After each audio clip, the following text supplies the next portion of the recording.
Bueno, ya tenemos aquí a nuestras visiones atlánticas a través de la mirada de Hugo Luengo. Hugo, buenos días. Buenos días. Aquí estamos de miércoles bien despiertos. Bien despierto, tempranito. Hoy no nos queda otro remedio porque vamos precisamente a hablar de la parte más despierta de nosotros, que es el cerebro. Y bueno, este tema lo planteé un poco a la luz de dos asuntos que yo creo que son de absoluta actualidad. ¿Cuál es la inteligencia artificial y la educación en las escuelas? Donde, curiosamente, la evolución del cerebro tiene mucho que ver con la forma en que es hoy abordada la educación en las escuelas. Uh-huh. De eso vamos a hablar. ¿Tú has visto, te doy una pincelada, que el coeficiente intelectual de las nuevas generaciones es inferior al nuestro? Pues, ¿sabes por qué? Cuéntame por qué. Una de las claves que tiene además mucho que ver con la educación y la adquisición de las 4 habilidades del lenguaje es que se ha perdido la relación, digamos, evolutiva entre el cerebro y la mano del hombre. A ver, explícame La manualidad. ¿Sí? Precisamente por eso están prohibiendo ahora los ordenadores. ¿Sí? El ordenador ha roto un instrumento clave para construir el cerebro, que es la manualidad entre la escritura y el cerebro. Eso fue un factor esencial en la evolución de Homo habilis, Homo sapiens, lo que somos. O sea que es importante. Fundamental. De hecho, lo están prohibiendo por eso. La pérdida de la manualidad al escribir conforma no la escritura, el cerebro del hombre. Ya, qué curioso. ¿No? Pues esa es una de las claves de la evolución. Ahí está. Por eso precisamente lo estamos recuperando. Y luego el otro trasfondo de la historia es la inteligencia artificial, que la hemos convertido en Dios, cuando realmente no hay máquina más maravillosa en la naturaleza que el cerebro de Homo. Y mira que se equivoca la inteligencia artificial. Horrible. Yo tengo todos los días tropiezos con la inteligencia artificial y todos los días le digo, mira que eres burra. Sí, ¿y qué te dice? Disculpa, lo intentaré hacer mejor la próxima vez. Ya. Porque luego es incapaz, como está, digamos, le meten un montón de información, luego carece de capacidad para relacionar unos datos con otros. Sí, hay que revisarlo todo. Te da respuestas que no coinciden con la que te da seguido. Ya. Y bueno, y cuando te lo recrimina, te dije, a ver si intento que la próxima vez me Pero nada, mejor. La próxima vez igual. Igual. Hoy porque realmente, digamos, la evolución de esa máquina no tiene nada que ver con la complejidad de la máquina más evolucionada de la evolución, que es el cerebro de Homo. Ya. Bueno, pues vamos con ello.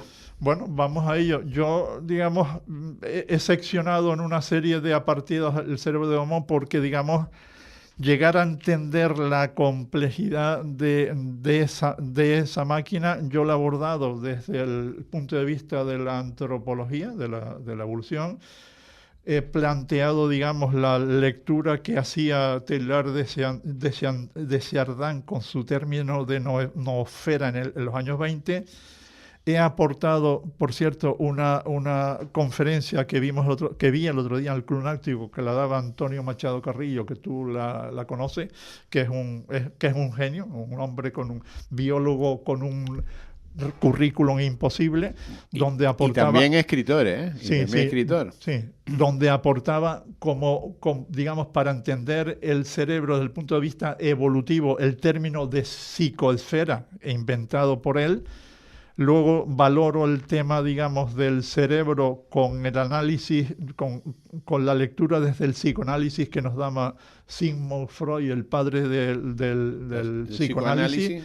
Y finalmente hago una lectura súper interesante que nos da, que por cierto, en una obra del año 2025, el médico Manuel Sanz Garra, prologada por el cardiólogo Valentín Fuster, donde aporta las experiencias cercanas a la muerte y donde introduce el término de la supraconsciencia, que al final no es otra cosa que el alma, que es otra lectura, otro reflejo de la maravillosa máquina del cerebro de Homo.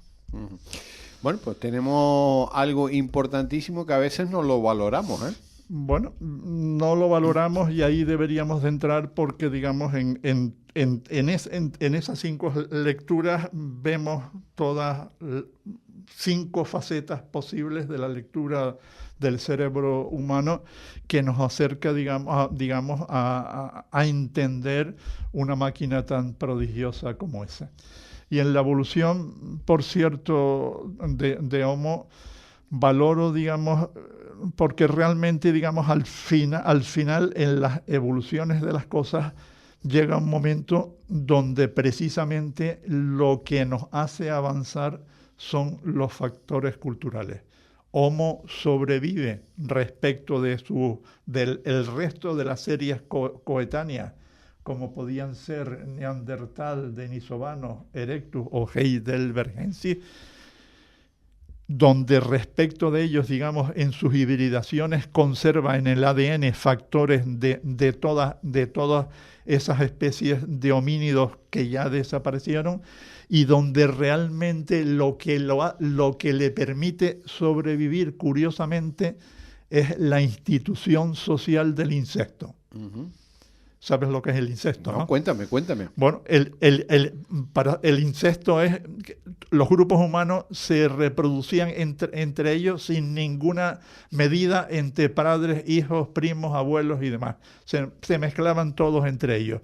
Realmente, cuando se descubre la institución del incesto, el incesto, digamos, ordena las relaciones familiares posibles para, digamos, generar descendencia.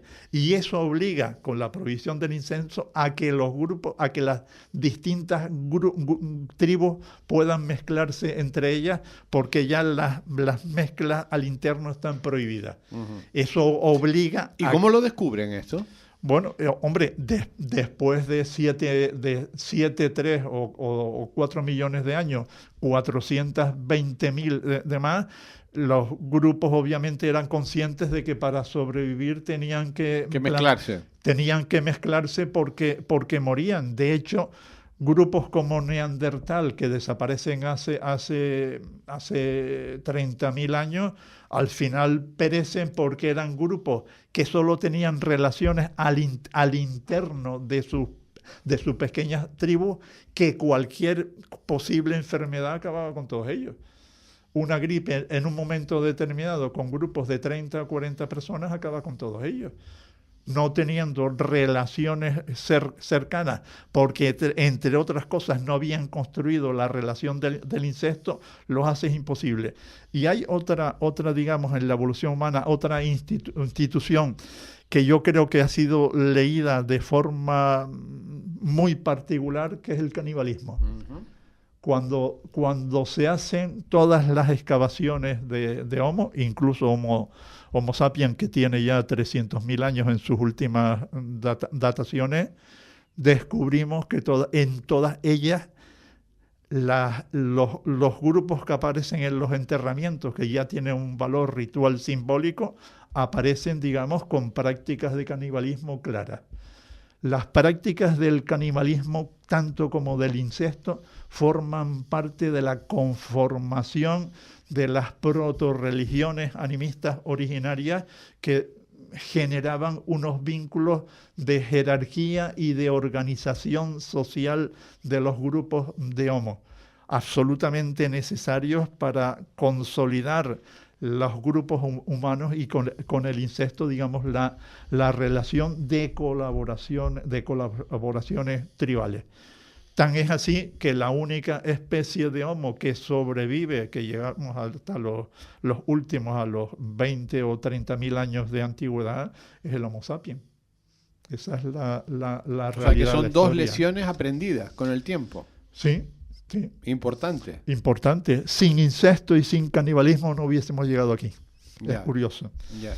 Y bueno, en ese tema, digamos, al final el cerebro de Homo fue capaz de ocupar la parte frontal, aquí está la clave, en tus dos frontales, que somos los únicos, donde curiosamente ese cerebro en sus nuevos lóbulos prefrontales son solo el 2,3% del peso de un hombre normal, pero consumen el 20% de su energía.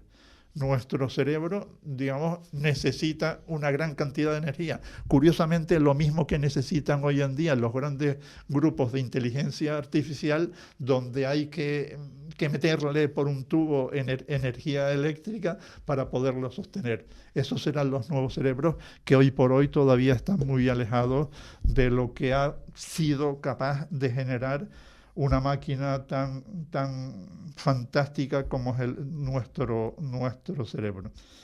Cerebro que ya, digamos, en las primeras formulaciones, por ejemplo, la que hacía Teilhard de Chardin ya en el año 20, llamaba al cerebro el órgano de la civilización que lo acompañaba en su liberación ecológica.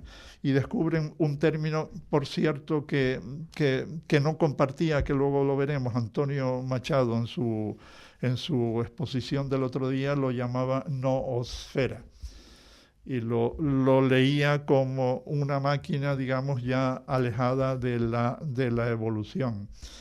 Y Antonio Carrillo, que por cierto tiene un currículum prodigioso, no he visto a nadie que pueda tener un currículo tan pasmoso, escribió en el año, yo lo he leído con detalle, un libro llamado 14 días, reflexiones sobre la vida, la muerte. Lo he leído yo más, también. El 2017. También leí el libro. Súper interesante, que por cierto se tuvo que ir a Laos. Cuenta la historia. A un afluente del río, una choza ahí. del Mekong en el Quinto Pino para en 14 días precisamente escribirlo. Escribió ese libro fantástico. Él hace una lectura porque es bastante como estudió en el colegio alemán y como en esa cultura alemana es bastante cabeza cuadrada, hace un brillante ejercicio de desarrollar su teoría del cerebro, de la psicosfera, soportado en la ciencia biológica.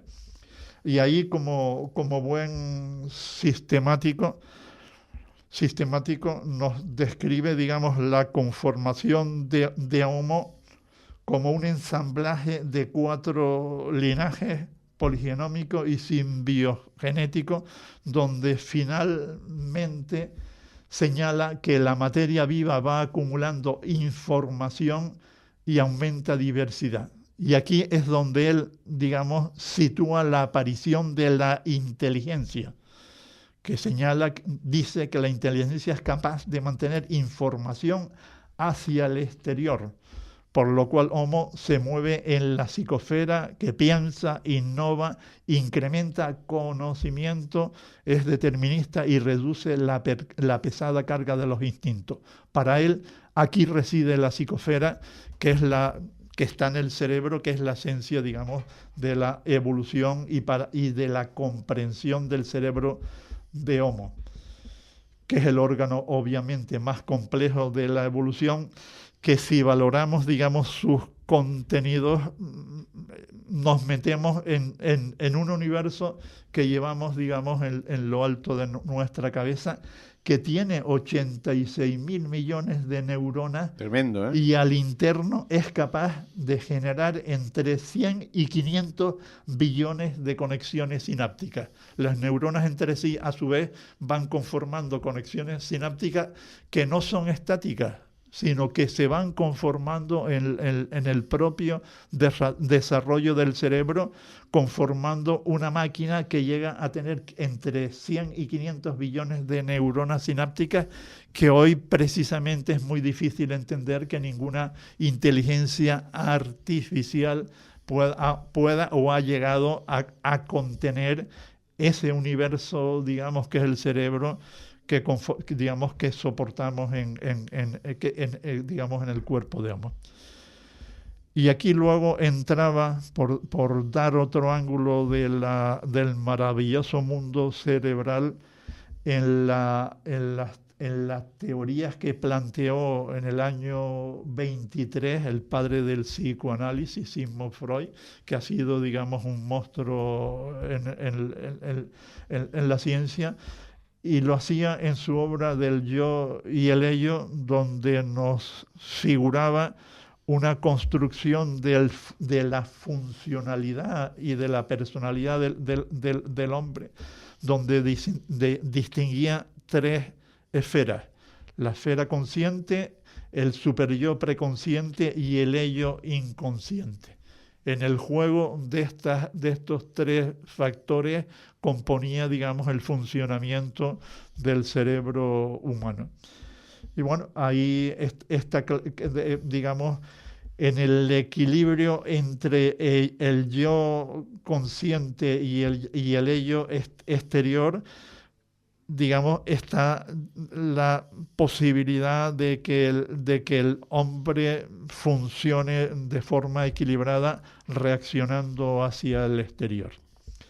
Y luego finalmente también me ha parecido muy interesante, y lo he tenido oportunidad de comentarlo con algunos de los conocidos, la obra que en el año 25, titulada Ego y Supraconciencia, escribió Manuel Sansegarra, no sé si la conoces, que viene, por cierto, con un prólogo, desde mi punto de vista, brillante, hecho por el cardiólogo Valentín Fuster, que está en Nueva York, súper conocido, llevando, digamos, temas de corazón.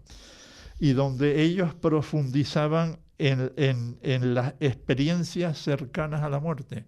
Término curiosísimo.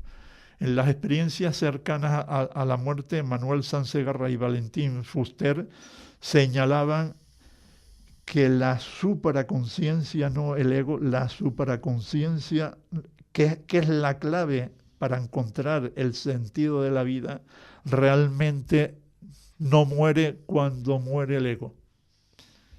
Es el alma.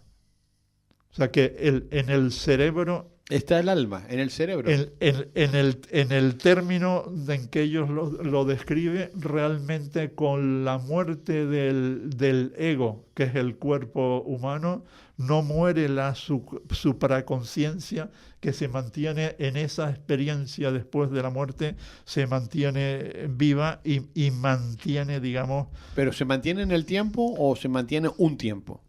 Se mantiene. Se mantiene. Se mantiene. ¿Sí? La supraconciencia no muere. Esta gente también, digamos, Sansegarra, que por cierto ha hecho con este libro un superventas, viene a reconocer, pues, uno de los, no sé si lo correcto sería llamarlo mito, pero uno de los mitos universales que está en la evolución de Homo desde toda la vida, que es que realmente, digamos, el alma, lo que han llamado alma, que también la encontramos en todas las religiones, no perece, sino que el alma pasa al espacio, al universo, y ahí se mantiene indefinidamente. Por lo cual, digamos, en este artículo he intentado, digamos,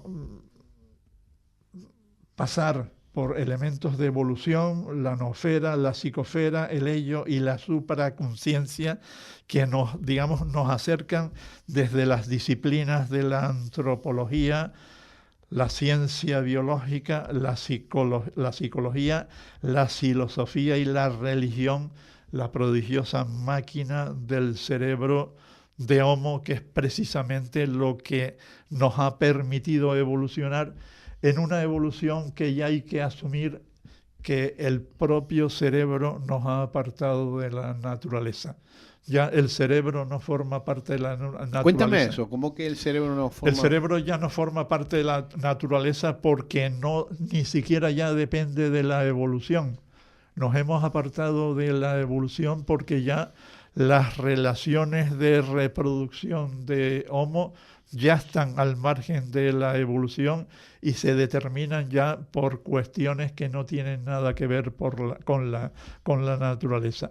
Y Homo, que es, digamos, que es determinista, se impone a la naturaleza, de manera que hoy el cerebro del hombre realmente es la verdadera máquina que conforma el universo actual y el universo del Homo, que se mantiene curiosamente en activo porque realmente la evolución del cerebro no va a parar.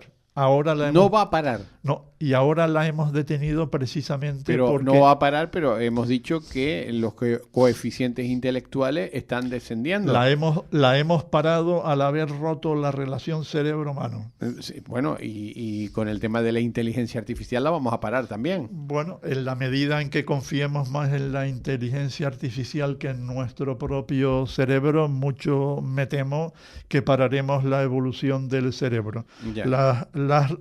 La clave, digamos, es mantener activas las relaciones sinápticas, las que yo te decía que las neuronas tienen entre 100 y 500 billones de conexiones sinápticas, y mantener esas conexiones sinápticas implica que el cerebro se mantenga en activo. Ya. ¿Cómo?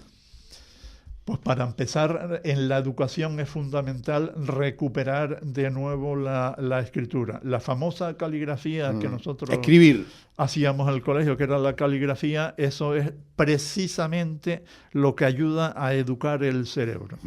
Ahora están ya en todos los sistemas de enseñanza infantil del mundo, ya se está imponiendo. He oído que ya lo han hecho en Australia, lo están haciendo en los países nórdicos, prohibir, digamos, el uso del ordenador en el colegio. En los colegios hasta 16, 18 años, precisamente porque el ordenador ha coartado los mecanismos de adquisición de conocimiento. ¿Pero ese parón va a ser importante? Yo creo que sí. Sí, ese parón bueno, que está llegando la gente, digamos, de la educación secundaria a las universidades sin el desarrollo de las 4 habilidades del lenguaje.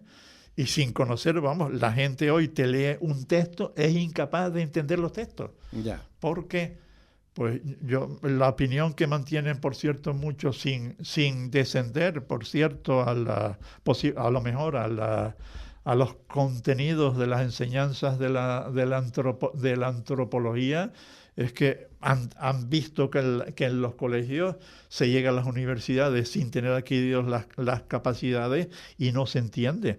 En la medida en que le hemos dado un paso atrás y se está recuperando en la escuela la prohibición de los ordenadores hasta los 15 o 16 años, yo creo que a corto espacio de tiempo volveremos a recuperar las capacidades y las destrezas del, digamos, mano-cerebro. Pero claro, las generaciones que están saliendo...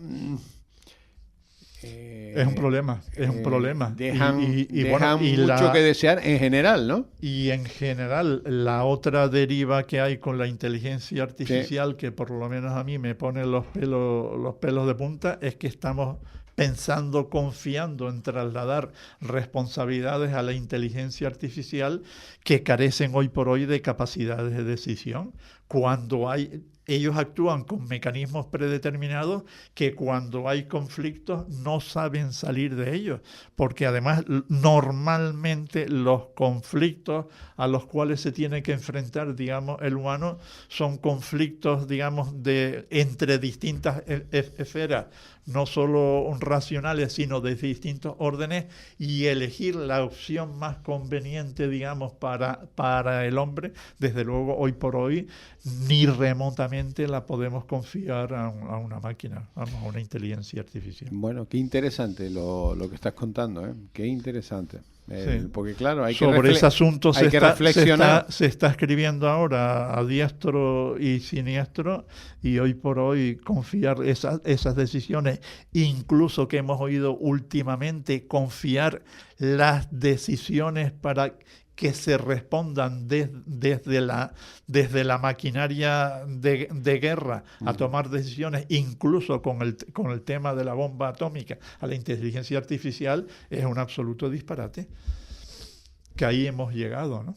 o Ya. estamos llegando ahí. Bueno, estamos en un momento Interesante. interesante, Sí. muy Como interesante. hemos dicho reiteradamente, Muy interesante. en la crisis, y eso es un término, por cierto, chino, en todas las crisis se encuentran las Pero oportunidades. es que llevamos de crisis todo este siglo, ¿eh? Y lo que queda. Y lo que queda, uf. Y lo que queda. Dice, Ahora vamos a vivir. Llevamos 20 y pico años de crisis, precisamente viviendo, ¿no? Y ahora viene la crisis que hay ahora, es la de la inteligencia artificial, ya. que va a 1 millón por hora y nosotros nos hemos quedado atrás. Mm. Y bueno, desde luego no ¿Tú crees puede- que la crisis se va a prolongar? Sí, sí. Sí. Estamos en la era ya la era en que estamos, la era del conocimiento derivada, digamos, del desarrollo de la inteligencia artificial, que va a 1000 por hora en lo que llaman la destrucción creativa, demoliendo, digamos, muchas estructuras del pasado y creando las nuevas sin que la sociedad, el hombre, haya sido capaz de ir acompasado a su velocidad. Lo que no puede ser al final es que la inteligencia artificial acabe tomando nuestras decisiones, y cuando oigo que va a tomar las decisiones de la conflagración atómica es para hacernoslos mirar. Bueno, Ahí estamos. les recomiendo que vuelvan a escuchar este programa, ¿eh? Yo creo que es muy interesante volverlo a escuchar para reflexionar un poquito sobre lo que nos ha contado Hugo Luengo en la mañana de hoy, ¿eh? Pues llevamos bajo la frente los dos lóbulos frontales. Que gastan el 20% de la energía del cuerpo. Sí. O sea, Curiosamente. Curiosamente, Que se repite, por cierto, en las inteligencias artificiales. Necesitan no es un músculo ni... Las inteligencias artificiales necesitan ahora una cantidad de energía que han desestructurado completamente el mapa de la energía a nivel mundial. Hugo, hasta la semana que viene. Pues Un abrazo muy fuerte, muy interesante. La semana que viene hablaremos de arte. De arte. El remate, con Miguel Ángel González Suárez. Capital Radio.